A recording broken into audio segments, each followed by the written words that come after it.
Hi, Donna.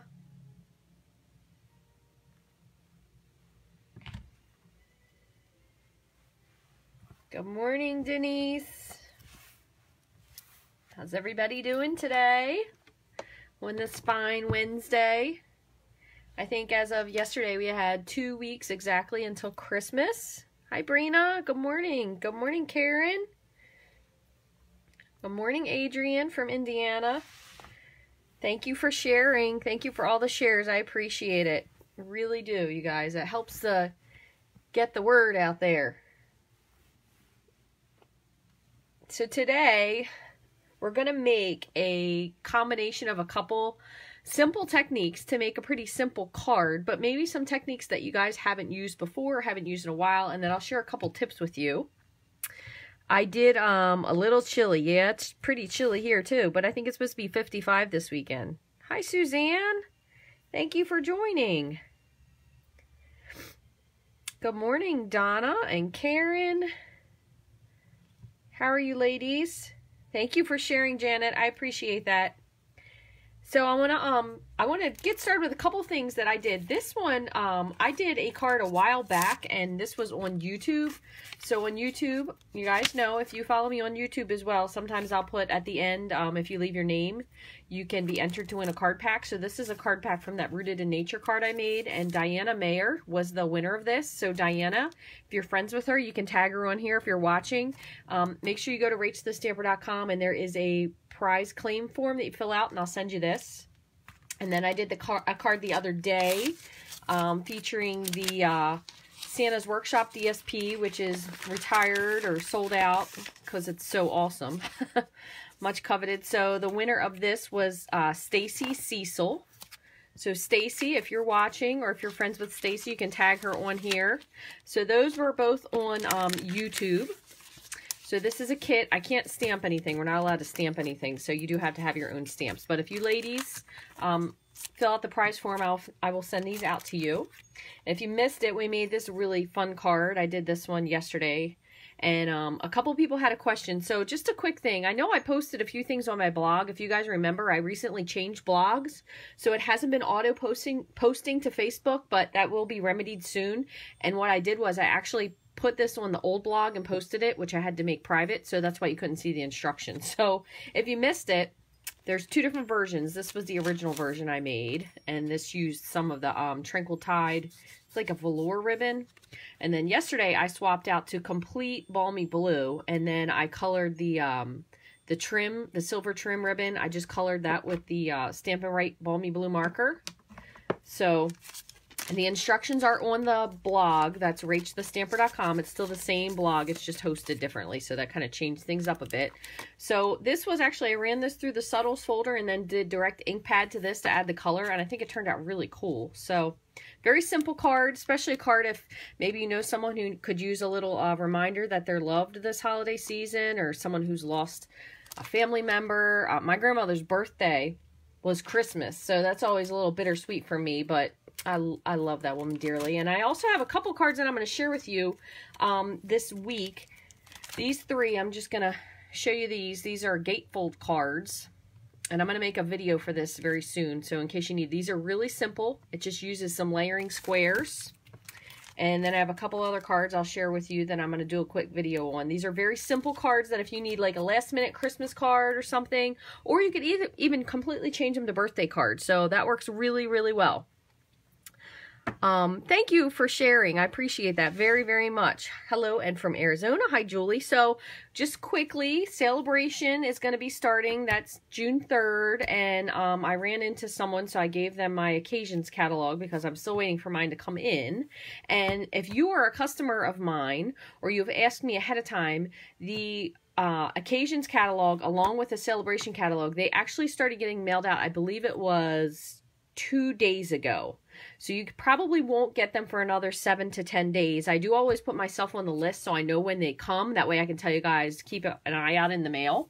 But if you don't have a demonstrator, I would love to be your demonstrator. And if you just send me your full mailing address to Rachthestamper.com, I'll make sure that when I get my Occasions catalog, I'll mail them to you. And I think that's it. So I was just going to share a couple of things just in case you guys missed a little bit of watercoloring. I did these a while ago. But if you're not a watercolorer, because it's intimidating to you, you should give it a try, because these are cards I colored quite a while ago. Look how pretty the colors are in that. And I am not an artiste by any stretch of the imagination. But these just go to show you it's very simple. Watercolor paper is very forgiving, especially once it dries. So we're going to be doing a little bit of watercoloring today. And the only thing I will tell you is I had this planned out in my mind as I was driving home from dropping the rainbow stamper off to school. But I forgot that the stamp set I wanted to use today, I lent to my friend Rhonda. So when I get that back, I'm going to make the other card that I originally had in my mind. But in the meantime, I kind of came up with some substitute ideas. So let me share those with you. And I have a couple different things I want to show you just in case you missed. So just to do some stuff when you are doing, we're going to do a little heat embossing. You want to make sure that you have your old coffee filter is great for catching your embossing powder. You want to make sure you have your embossing buddy, especially with doing it on watercolor paper, and also with the watercolor paper, we're going to be using the Stamparatus. That way we get a really good impression since watercolor paper has a lot of texture to it. So if you see on one side, it's very, very bumpy, and this is usually the side that will give you the really deep, pretty watercoloring. And then you also could use the smooth side, but it's just going to give you a little bit different of an image. But we're going to be stamping onto the bumpy side today. So we're going to use our Stamparatus. That way we can make sure we get a really good impression before we heat emboss. And also you have to have Versamark for that. And then the other thing we're going to do is, I know, you know, with you have to, Judy, you might want to go in when we're finished with this video and just make sure that you have your notifications on, because that is a big thing.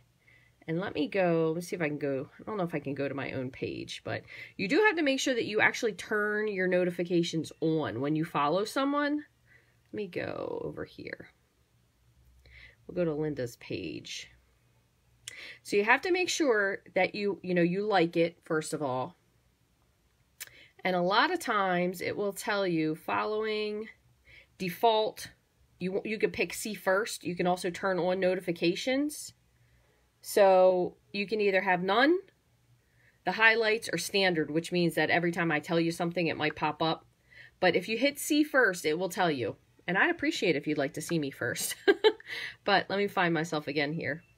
So sometimes you have to go back and like refresh how you followed someone for that to work. And I know it's such a pain because you think you did it, but Facebook changes, so you got to do that quite often, unfortunately. But one other thing I'm going to show you before we get started. I know I shared this with you guys some time ago, and I had everything all set up. Here it is over here. I had everything all set up, but I thought I would do one more. So if you guys missed this, this is actually a combination of the shimmer paint, which two of these are retiring. So the copper and the Vegas gold, they are not carrying over from the holiday catalog. But from what I can tell, it looks like the Frost White and the Champagne Mist are. So luckily, these bottles, if you don't have them, you might want to order them. But I think they should last for a good time. But I'm glad I got the gold one because I wasn't going to get it. But when you shake, you want to shake these up before you do it. And then what you do is you put some alcohol into your Stampin' Spritzer.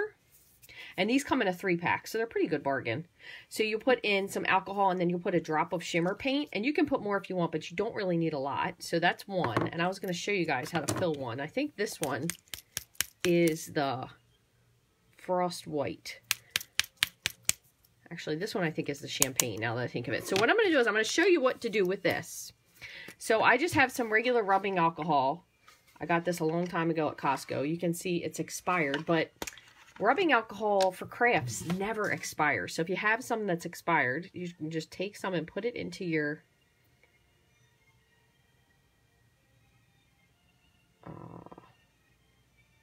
spritzer. So that's filled. It might be a little high. So that's filled almost all the way. And then what you're going to do is I'm going to do this with the Frost White. So make sure you really shake it up. I think they come in a 3-pack. Maybe it's a 2-pack, Karen. You might be right. Let me look at my catalog real quick and I'll tell you while I'm doing this. I know that the, nope, you're right, it's a 2-pack. The Stampin' Spritzers and the Aqua Painters, they're both the same. They come in a 2-pack. So you want to shake this up really well. So 2-pack of Spritzers is $3. That's not bad. And then 2-pack of Aqua Painters. It has, one of them has a fatter brush and one of them has a slimmer brush, and those are 2-pack for $17. So you're going to shake up your shimmer paint. And then I'm just going to put like a drop. See if I can get just a drop to go in. Nope, that was a heavy drop, but that's okay. So we're going to put the lid back on this. And also, in case you don't have them, another good idea are the sponge daubers. And I use these. So this one, if you can see, is really, really shimmery. I use that just for my, depending on which one. I have one for each, just for those paints. And so you put your lid on and you shake it up. So we're going to use this at the end. And what you do is you'll just spritz this onto your paper. So this is brand new, so it shouldn't spray, but you're just going to spritz it onto your paper, and then it gives like a shine. So we're going to use this at the end as well. So this is something simple. So I have one for the white now, one for the champagne, one for copper. So I just have to grab another one and put gold in it. And then another thing I saw people do is they were actually using this as like a stamp ink, because you can stamp with this because it is ink. So this is really a great multi-purpose tool. So if you don't have it yet, it's certainly pretty cool just to be able to use it. Okay, and then the other thing I have, so I have my Aqua Painters. So these are the correct two. Here we go. So it comes, one has a little short fat brush, and then the other one's like a little bit longer of a fatter brush. So you get both of those in a pack. I'm pretty sure I'm using the right two here. Let me make sure, yeah, because those are different. One of them came with a paint set that I bought. But these are really nice. You just fill them with water. You can also fill them with alcohol, depending on what it is that you're working with. Okay, so what we're going to do is we're going to actually stamp our image first. So let me grab my Versamark. I'm going to take my embossing buddy. And let me just move these out of the way. Put the lid on this so I don't have a catastrophe. Okay, so I'm going to take my embossing buddy and just kind of rub it over top of my watercolor paper. Okay. And we have to just decide what we're going to do is basically the main thing here. Because my original idea I kind of had to leave aside. So what I thought was it would be fun to do like an emboss resist, because that's a pretty simple technique. And again, I wanted to use Colorful Seasons, but I lent it to somebody. So we could use either the stars from Night in Bethlehem, and we can actually do a combination of these. We have that. We have the big patch of stars. That's from Christmas Pines. This is photopolymer. This is one of my favorite stamp sets, and this one's been in the catalog for at least 2 years, the annual catalog, so good chance this might not be carrying over. Another fun thing, I thought you could do these little, I guess they're like pussy willows, but you could do them almost as like a frosted branch if you did it in the corner. So I think I'm definitely going to put this one in. And then you guys will see what I'm getting at. Hopefully if what my head and my brain translate comes together. So that's from Country Roads. So that's not really something you would think of for Christmassy, but it's a good idea. Alrighty, I'll catch you when you come back. Another one would be Nature Sings. We're going to use this maybe for the inside of the card just to add a little bit of something to it. This one is one that sold out that I know I was really sad about, but this one has a really nice snowflake too. This is Alpine Adventure. So we could add this little snowflake in as well. I think I'm going to do that, just add a couple of those in. But if you guys have this, this is a really fun one. And then this one is a really nice kind of all-together stamp set. It's got the little starburst here, so I think I'm going to add that in as well with that one snowflake. And then we'll do the, and then there's another snowflake in this one. Actually, there's a couple. So we'll put all these in. We'll kind of arrange those. We'll put this one on the side. And we're going to do those all heat embossed. And I also got this one, honestly, for the New Year one and the Merry Christmas. So those are just some suggestions. So what we'll do is we're going to do our photopolymer first, and then we'll go back and just add in this one and just add a little bit of clear embossing to that as well. So I'm going to put my mat back in. Okay, and I just have my piece of paper here. And this is grid paper that matches the Stamparatus, which is pretty nice because it's custom fit and you have all your measurements. And the cool part is just flip it over and you can have your inches or flip it over for centimeters. All right, so what I'm going to do is I'm going to do this on, I'm going to put the snowflake part on the right side. Get this out of the way. So what I'm going to do is I'm going to put all of these up here kind of in the right. And then we'll put this one over here at the bottom left. So I'm just going to kind of move my snowflakes, just kind of arrange them around. Put one bigger one here, put the tiny one in here. And what this is going to do, and I'm going to bring these in just a little bit because I want to do these and then we're going to do like a watercolor wash over it. And then we will also kind of rough it up a little bit just as we see how it goes. Okay, so I'm going to put those there. And I'm just going to put my magnet in here to hold this in. I'm going to close my window to pick up my stamps. Another thing you can do, and I just moved my lighting around. I had a man yesterday come do a home energy check, and he did such a cool job, but they gave you these light bulbs. So it's like, if you guys notice how much brighter it is in here, I got super new light bulbs for my desk, so that was pretty awesome. So you can, if you wanted to, you can always put a little piece of painter's tape on the edge of your Stamparatus lid here, so that way it's a little easier for you to pick up if you wanted to keep your fingers from getting inky. And then again, the painter's tape comes off really easily, so make sure those are picked up. So again, remember we already went over this with our Stampin' Buddy, so all we're going to do is we're going to ink this up with some Versamark. But the reason I want to do it with the Stamparatus is because when you're on watercolor paper and it does have those deep divots, you want to make sure that everything gets inked. So I'm actually going to ink it twice. Even though it might be fine just the way it is, I want to ink it twice just to make sure I get a really good impression. Okay, so I'm just going to open it once more. Because the watercolor paper, with having the divots, sometimes you got to make sure you really get in on those. So same thing again, I'm just going to make sure I press down really hard. Okay, and I'm going to lift this up. I'm going to scoot this over for a second.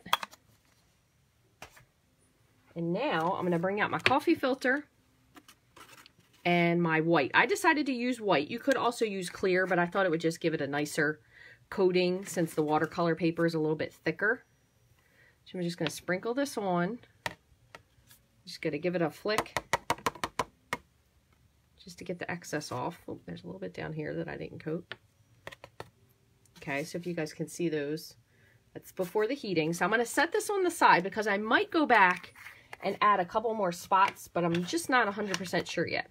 So what I'm going to do is I'm going to go ahead and turn on my heat tool, let it get nice and hot before I actually apply it to the paper because that cuts down on the bending of the paper. Okay,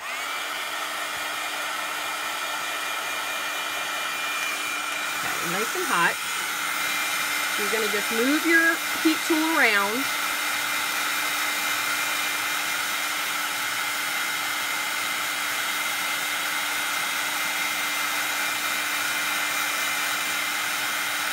Make sure everything's nice and melted. And the other thing I thought you could do is you certainly could do the watercolor first and then you could just heat emboss on top of it. But I thought this would be cool because it would give that emboss resist. So you can see it's all glossy now, so it's all heated. So I might go back and just add a couple more. Let me see if I were to... So this was, where do we have that? Just like that. So I'm actually going to take this one off. I'm just going to set this on the side. And I'm just going to add in just a couple more snowflakes. Just kind of put one off to the side over here. Let me grab this out while I have it. One off to the side. And move this over here. And maybe one more. We'll just turn this one a different direction, the tiny one. Okay, so same thing again. I'm just going to pick these up. Okay, and once again, same thing. We're going to just ink these up with the Versamark and then close and press. The way my desk is configured over here, I have my marker sticking out and everything always gets stuck there. So that's why I keep turning this. If you have more space, it probably would work a little bit better, but there we go. Okay, so I'm going to close this up. Good morning. After using Versamark, I usually just use quite honestly, I use my, and this thing looks awful, but it still works really well. I just use my chamois when I clean them off, and you just wipe them off just like that. You certainly could if you wanted to, because the Versamark is a little bit thicker. You could take the whole panel off and you could kind of rinse it in the sink, maybe use a little warm water, but I've never had any problem with just the Versamark. So I typically use the Versamark just with the Stampin' chamois. But sometimes if I'll get something that's a little bit darker, then I will go downstairs and actually rinse it in the sink with a little bit of mild soap and just warm water. So I'm just going to sprinkle again, see if I can catch the edges of those other snowflakes. And if you're worried about it, you could have also hit this again with your embossing buddy. And I'm going to do, we do have to do one more because we're going to just add that little guy on the side. All right, so once more with the heat tool. Still pretty warm since we just used it.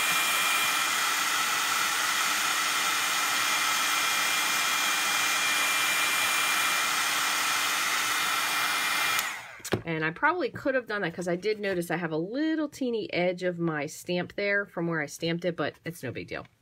We'll work around it. It'll still be just as pretty. So what I'm going to do is, you could, if we were making more than one, you could just leave all this set up just like you had it on there. And then you just pick up your tool, turn it around. We're going to take this out. I'm just going to put just my paper in. And now we're going to add in that other stamp. Let's see, I'm going to do it this one this way. I'll put it down here at the bottom. And I have my little, I guess it's like a pussy willow. I don't know, something like that. I'm going to kind of just put it there in the corner. And I'm going to put this over on this side. Same thing again, I'm going to pick it up. Okay, move these over. I'm going to grab my Versamark once more and just ink up my stamp. And I'm going to do this twice also, again, just because the watercolor paper is a little thicker. Let me move this over so you can see. Okay. There we go. I'm going to do that one more time.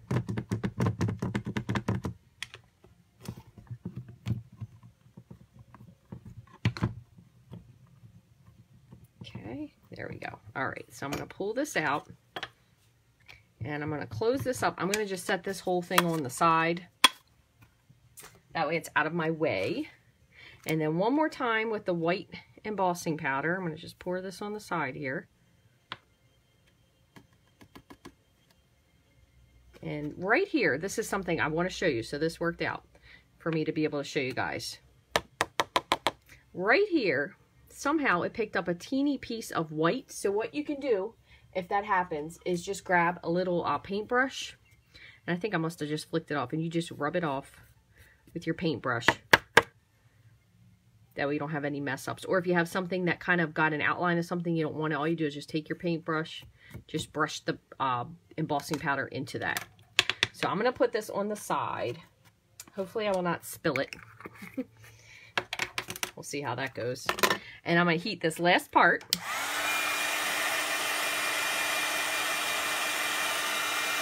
Microsoft had to do an update. Isn't that always at the worst time?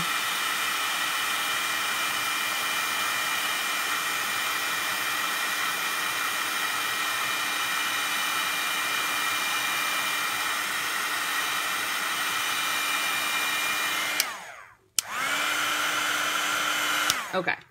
Now, one thing you do have to remember when you emboss onto watercolor paper, your images aren't always going to necessarily be super crisp because of the indents, but that's okay because it's still going to look really pretty. All right, so now we have that. Now we can do this one of two ways. So when you do watercoloring, you remember you can either wet the thing ahead of time and add in the color, or you can do it as you go. If you wet it ahead of time with water, it kind of gives you more of like a blooming look when you add the water, which is what we're going to do. We're going to do this with Balmy Blue. So you can do it two different ways, and I'm just going to show you on this other paper what it looks like one versus the other, okay? So what you can do with your pads is you're going to squeeze the bottom, and then you'll create a pool. And if you have a hard time squeezing, the other thing you can do is you can always take a little ink drop and drop it in there from your ink refill, okay? So if we were to just pick this up, I'm going to show you. And we would wet this ahead of time. So this side is wet. Okay, and then this side is dry. So for this one, I'm going to do the dry side first. I'm going to pick up some ink. And I'm going to just squeeze my little, squeeze my aqua painter so it makes a little puddle. So you see you get a much darker, kind of concentrated color versus the one that we wet. So you can kind of add in drops of color. And what it'll do, and you can swish it around, is it blooms. It kind of makes it spread a little bit more. So you get completely different looks depending on what you do with your watercolor. And kind of let it bloom in a little bit more and spread it out, or you can do it dry. So wet or dry. So there's just two different ways to do it. Both of them are great. Doesn't make a difference. You do what works best for you, or try them both. So I am going to make sure I keep a little rag or a towel here just to clean off my aqua painter. And I'm going to go ahead and wet this card. I'm kind of not really soaking it, but I am wetting it. Say a little generously, because I really want this to come in, especially where those snowflakes are. Okay, so then I'm going to pick up some ink, and what I'm going to do with this is I'm actually going to drop a little water into this to dilute it in my lid, and then just kind of hold it down, spread it around. So you're kind of dropping a little bit of color and just spreading it around. And you don't really have to spread it. What you can do is you can pick it up, and you can even take your aqua painter and just drop color in and then see where the color takes itself, because it will go. You could also use a straw, and you can kind of blow the color around, gives different effects as well. Yeah, Susan, if you go back and watch this at the beginning, it'll tell you about the notifications. I went back and explained that so you can find how to find me again. I know it's very annoying. Facebook doesn't think you know what you like, so that's why they're always changing. Apparently, I don't know. That's my only explanation. So I'm just bringing in a little wash of color, and again, if it gets a little bit too diluted, you can either take your re-inker and you can drop a drop back in here, put two in, get a little bit darker color in spots, spread it out a little. Just add some color here in the bottom. You see how it just blooms? It follows where the water has already gone. You can add in a little bit more water. And if you don't like the way it's going, another thing you can do is you can take a paper towel and you can sop it up. We'll make it lighter on both ends, because that does work for both. Or another cool thing, I just want to share this with you guys because this is pretty neat. So if you have, once again, you have your aqua painter, and this is clean water, so you just wet it right here, just like that, really wet. And then you bring in your water, or your blue, I should say, your color, and you drop it all around. But say you didn't really like it, you just take the edge of your paper towel, and it'll wick up the color and make it a lot softer. So watercoloring, I think, is really fun because you get something different from it every single time. Depending on which way you do it, spread it around. And I like the fact that it's a little darker on this side, so I'm actually going to make just the bottom part here a little darker again. Just spreading it around. And then I'm going to make this a little bit lighter because this part over here for some reason didn't get any. And I'm going to just do a little bit more of the light. Just drop it in. And I'm going to add a little bit of dark just right through this little one here. And then it's a little darker than I wanted, so I'll just go back with my paper towel and just pat. Kind of picks it up. You can do this all over the paper. And it just completely lightens it. So really neat. I want to bring it just a little bit darker though here.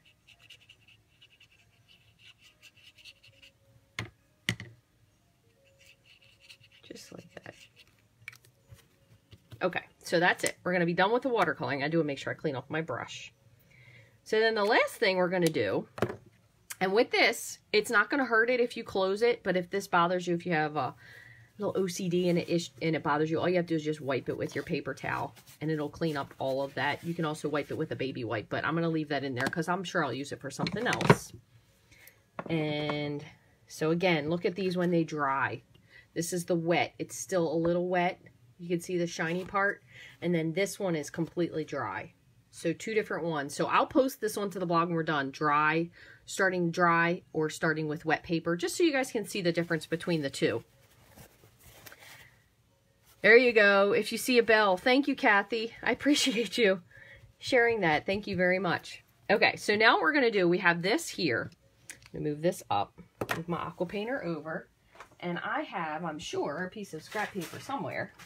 So what I'm going to do is, this is nearly dry. It's not really 100% dry, but I'm going to go ahead and spray this. I believe this was the white, with the shimmer, the frost white that we mixed up earlier with alcohol, the shimmer paint.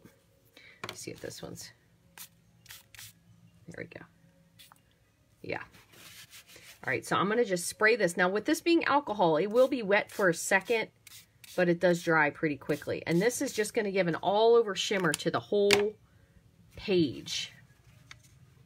And it is so pretty. I don't think you guys can see that because my new lights are so fantastic. There you go. The shimmer. It kind of looks like glossier than the embossing powder. It's so pretty though. So this really looks like shimmer paper when you do it. You guys will have to see this. You'll have to trust me and believe that honestly it is really neat looking in person. It definitely isn't doing as much for it as I wanted to. But so there's our finished base. So all we have to do now is put this onto a card. And I'm going to stick with the theme I did yesterday. So you could do this with putting it on a balmy blue panel if you wanted to, because it is so pretty. But I'm gonna dry this just for a second with my heat tool, just because normally I would let it sit and dry, but you guys don't want to wait for that. So you can let it heat dry. If you let it dry on its own, it will have a whole different effect. And this looks really neat. This looks really like clouds. This turned out super cool. I'm very proud of myself. So you can use the heat tool to dry it, Patricia. That's absolutely fine. I'm going to do it just so you guys don't have to wait. But it does look different if you let it set and dry on its own. So that's kind of neat because it's one of those kind of cards where you can walk away from it and it's going to look so different than how you started it. And you're not really in one place, so you don't have to worry about heating up that embossing powder because you're not holding it over one spot necessarily. So we could put this onto balmy blue, which would look really pretty, but I almost wonder what this would look like if we did it on navy. So let me pull out a piece of navy. It's definitely a lot more striking on navy, so I think I'm going to use navy. So I'm going to grab my trimmer and I'm just going to cut this in half. So we're going to score this. I'll score it at 5.5, and then we'll cut it at 4 1/4. And it is really pretty. It's pretty, but also, I mean, I know we did a couple different techniques on this, but really, it was very simple. I mean, it was just a couple steps. That was it. It really isn't all that much, you know, to the card necessarily. Another thing you could do too, if you wanted to, is we could even mat this. So we could use this piece, we could mat it onto the navy, and then put that onto the balmy blue. That's really pretty as well. I think actually I'm going to do that because I think this is very, it's a nice card, and being able to use more than one layer would be pretty cool. So we'll do that. So this is 3 3/4 by 5. So I'm going to go ahead and trim this to 5 1/4. And what we're going to do is we're going to rip this one anyway, because I want to just give it like a little bit of a torn look, just to see what it looks like. So we'll mat this onto a 4 by 5 1/4, and then we'll put this onto balmy blue altogether. So that's really pretty. You could also mat this if you wanted to with a silver layer, silver foil or champagne foil. That would be really pretty as well. Okay, so what I'm going to do is, since we have the edges here, I'm going to tear this corner and this corner just to see what it looks like. And you know what? We don't have to tear it. Instead, I'm going to kind of rough it up with my bone folder instead of tearing it. So it kind of looks like an old piece of paper. So what I do is I usually kind of just take the side of my bone folder. You can do this with any cardstock. Doesn't even just have to be watercolor. And you just kind of rub it along the edge. And it kind of curls the edges of it. And gives it like that beat up look. I'm going to do it on this side also. Reminds me of how my grandparents used to peel their fruit when they were eating it. So pretend like you're peeling your fruit with your paring knife. There you go. And I'll kind of give like that curled edge to the corners. Really neat. And then you'll have the hard, soft edge on this part. Or the hard corner, I should say. Okay, so just like that. So one other thing I did want to do, I want to add some sort of a sentiment. And I think just the Merry Christmas would be really pretty. So I'm going to do Merry Christmas, and I'm going to stamp it direct. So I am going to get my Stamparatus back out so I can make sure that it is on there neatly. And this is the cool part, since you have two panels, so you can take the other one off if you're finished working, and you could add this other panel to it. So I'm going to set this here and figure where do I kind of, and I'm going to, real quick while I have it here, I'm going to show you what I mean. I'm just going to add this other little piece of tape. This is just a little leftover piece I had. That way you'll have a little thing to pick it up with. I think that makes it easier than sometimes gumming your fingers up. Silver ribbon, that's another really good idea too. Absolutely, silver ribbon. We'll add some of that in before we're done. So, put the Merry Christmas. I think I'm going to put it at the bottom. Because I could put it in the center, but it might overlap a little bit with some of this embossing. So what I'm going to do is I'm going to grab my magnet. I'm going to put that up here. Grab the other one. Just for a moment, put that there. And I'm just going to kind of eyeball this. I'm not really one for like measuring and lining things up straight, because usually when I do that, I tend to find that somehow it didn't work out correctly. And you know what I forgot in the meantime? Put my mat back in. Hold on. Let me just make sure this looks okay. So I have that kind of lined up right there with the edge. All right, put one up here. Let me just make sure I didn't goof anything up. I'm going to move this over. Okay, so I'm going to do this with navy, just to bring the navy back in, and I'm going to stamp it twice. Okay, there we go. So I'm going to ink this up.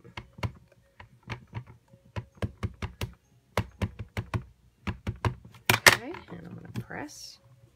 And I can already see there's a little spot that I did not ink quite as well as I wanted to. So what I'm going to do is I'm going to grab another ink pad to put it down. That way, let me grab a flatter one to make sure that I get that on there. But nice thing about using this is you can re-ink it without any problem. And it's going to line up exactly where it was. So same thing again. Just press. A little bit of that C. Beautiful. A little bit of the Merry. Really, really pretty. Very clean. I really love that Merry Christmas. That is why I bought this stamp set for these two. I thought they were so cute. We don't have a whole lot of New Year's stuff. And speaking of, we do have a New Year's blog hop this Saturday. You can get started at Rachthestamper.com, but there's a lot of great cards on there. And I'm going to just rough the edge of this up a little bit with my fingers again. But you can get started at Rachthestamper.com. And I think we have so far 8 people in the blog hop. So if you give out cards, or maybe you're not a Christmas card person, or you're running behind, you can do a New Year's card instead. How easy would that be? And unexpected too, because a lot of times after people stop getting their cards at Christmas and they're like, oh, and then when you give that surprise card, I think it's really like pretty cool. Okay, so we have this and this. Let me move this out of the way. This and this, and we said silver ribbon. So the ribbon I used the other day was the metallic edge ribbon. That would be nice. We could put that underneath. Hold the two together. You could put it across this if you wanted to. Ooh, kind of a little bit big on the bottom there. Could make a little bow with it. Let's see. We also have that other thin trim ribbon. Could put something on the inside as well with a piece of ribbon. Be really pretty. Let's see what else we have here. We also have, I'm pretty sure we still have this in the catalog. I really need to check my catalog before I'm offering up ribbon suggestions. I think that's the thing I usually do the most that I end up finding. So we do have the silver ribbon. This is definitely in there. We also have the tea room ribbon. You could use the, well, we're not doing copper, so that really wouldn't work out very well. But we also had this, if you guys have this as well. This is that thin ribbon. This would be really pretty. Put a little faux bow on that. With it being slim, I think I'm going to stick with that one just because it's a little bit slimmer. So what I'm going to do is I'm going to tie a knot. Actually, we can even do it this way. It would be pretty. Yeah, I'm going to do it that way. I'm going to tie a little faux bow. Always running behind. It's okay, Susan. Apparently, a lot of people didn't get notifications, so better late than never. Put it on the corner there. Gosh, it's so hard. It's so pretty. I almost don't know where to add it. All right, I'm going to leave it off for now. I'll do another one at another time with one on there because I can't figure out exactly where I would want to put it. So with this being watercolor paper, I am going to definitely use liquid glue to put this on. Don't mind my tree there on the back. And I would also kind of say you don't really need to stick your edges on, right? Yes, it is a good card for sympathy. Absolutely. That's kind of like that one I shared yesterday too. And you know, Karen, unfortunately, that's kind of something we have. You know, a lot of people unfortunately do seem to lose family members at Christmas time, which is very sad. I'm going to set this block on here just for a moment to give that a little bit of adhesion period. But that's kind of the time when people need cards the most. And this card, with it being in shades of blue, is really pretty. Also be a really nice card if you have someone shades of blue, a police officer, family member, or friend. But yeah, we always need sympathy cards. That's probably one of the hardest topics to talk about, but at the same time, it's probably a card that people really, in the grand scheme of things, could use the most. I'm going to just put this on with snail. And we're going to wrap this up. You could also add some snowflakes to the inside. Add a little ribbon on the inside as well. Just fold this over. With the bone folder, I'm going to make sure, again, these pieces here stick up. You could also cut this down a little bit, and you could put a little bit of ribbon behind it. You could do a little bit of ribbon too, even if you wanted to, just to have a little bit of a decorative thing on the edge here. Oh, this would even be pretty. I'm going to do that.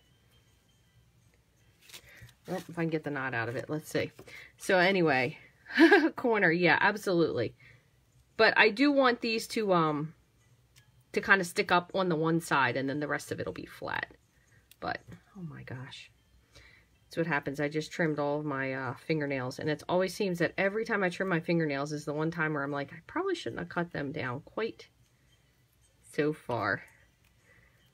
Having sound issues, I'm sorry. Yeah, it's, I don't know. I think Facebook is not happy with the crafters. But again, this will repost to YouTube as well later, Tammy, so you can hop on there.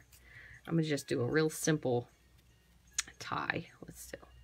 Just going to tie this up. Oops. Make sure this is tight. And bring this in. So I will be live again next Wednesday, but I think that might be my last Wednesday for the year, because the following Wednesday will be the day after Christmas, and I will be visiting my nephews. They don't live far from here, but we go and hang out with them. Very pretty. And we can trim this up just a little bit because that's a little bit long. There we go. Move this over. But I will be back next year. I did already post my schedule for next year. So I will be back sticking with the Wednesdays as far as I can see through June. Very pretty though. You can move the ribbon up. You can move it down wherever it is that you want it to be. I'm going to trim this just a smidgy more. There we go. Make sure this one sticks out.